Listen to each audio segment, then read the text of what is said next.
I have no idea if the background is too busy, but I also don't really care.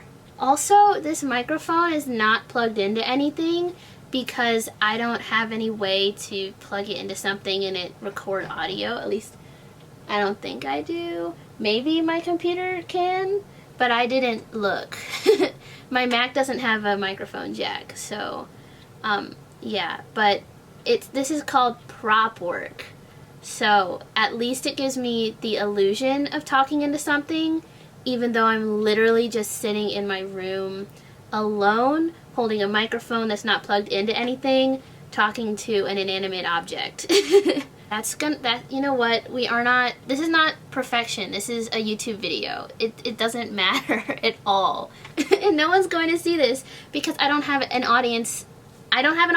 So there's no pressure. I don't know, I kind of want to do these like every week, just as something I like want to do, because I don't know, I think it'd be fun to just do like a weekly check-in with myself and this camera, you know, talking to this inanimate object with this microphone that's not plugged in at all. My screen time for this week was more than I expected it to be, considering the fact that it was only like 36 minutes less than last week, and last week was spring break, so I was on my phone a lot last week.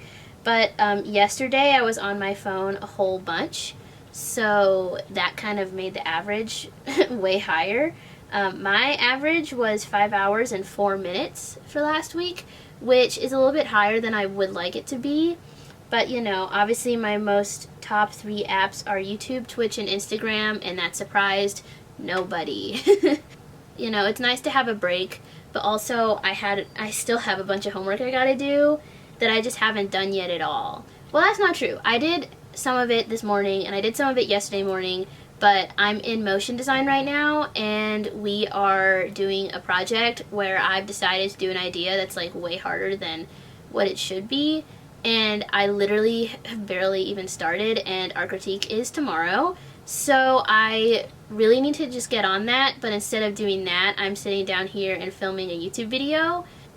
I really need to close the window shade, I think, because looking at the viewfinder, I look like a ghost, and I would prefer not to, so hold on one second.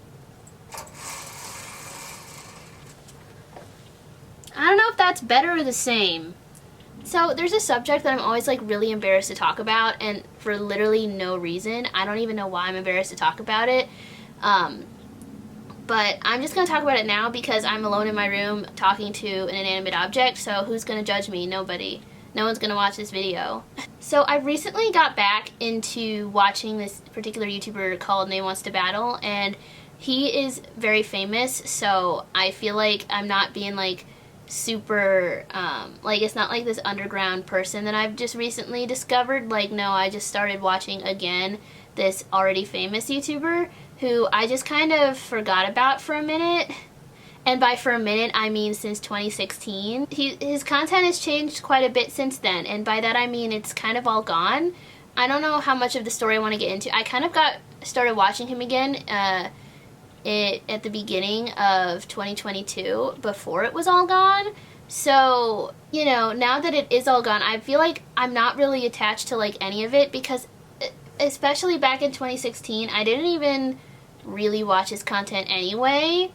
Watching his content now is it's a different experience than any other YouTuber that I've ever watched. He is the only YouTuber that I watch where sometimes I feel bad for watching it, because he is very against parasocial relationships, and I feel like I definitely have a parasocial relationship with every single YouTuber that I watch, and I try to keep them kind of, you know, in check, because I think, you know, like, these people don't know who I am, so I try to just keep it, like, I guess normal. But I guess starting to watch his content again, it's like, I guess I'm kind of really looking at the way that I interact with people online and the creators that I watch. It's like, am I weird for just like watching somebody, or like getting back into their content after however many years it's been since 2016? Like, I don't know the math, but it's been a long time. The nice thing about it is that I wasn't really attached to any of it because I didn't really watch it, so I don't really have any attachment to it at all. But it kind of got me thinking, like, did he private all of his videos, you know? Like, and I found the answer to that question to be no, he did not private all of his videos.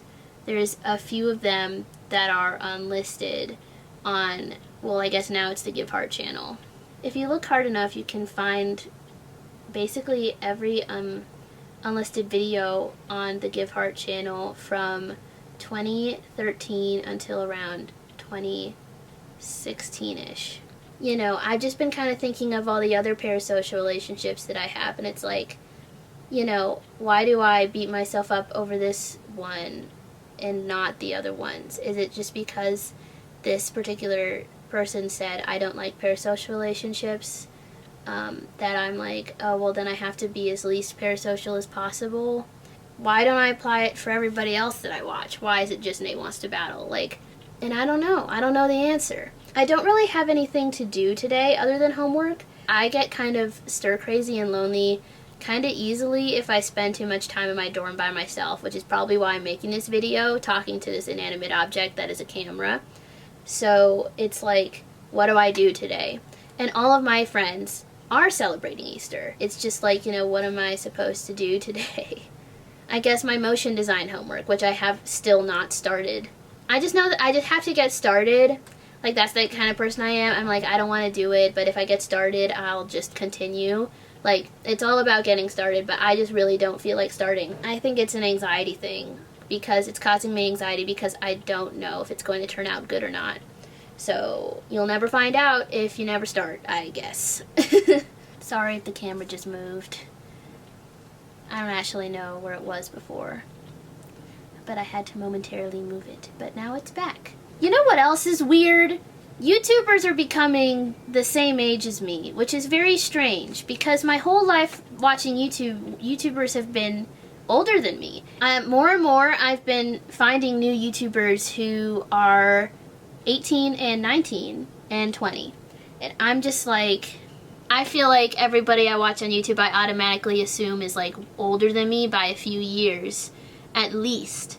And so, you know, it's very strange to just like realize that, oh, I'm watching somebody who is just like me and has the exact same life experiences as I do because they were born at the same time as me. And so I understand all their cultural references. And I don't know how I feel about it, because I don't think it makes me feel old. It just makes me feel, I don't know.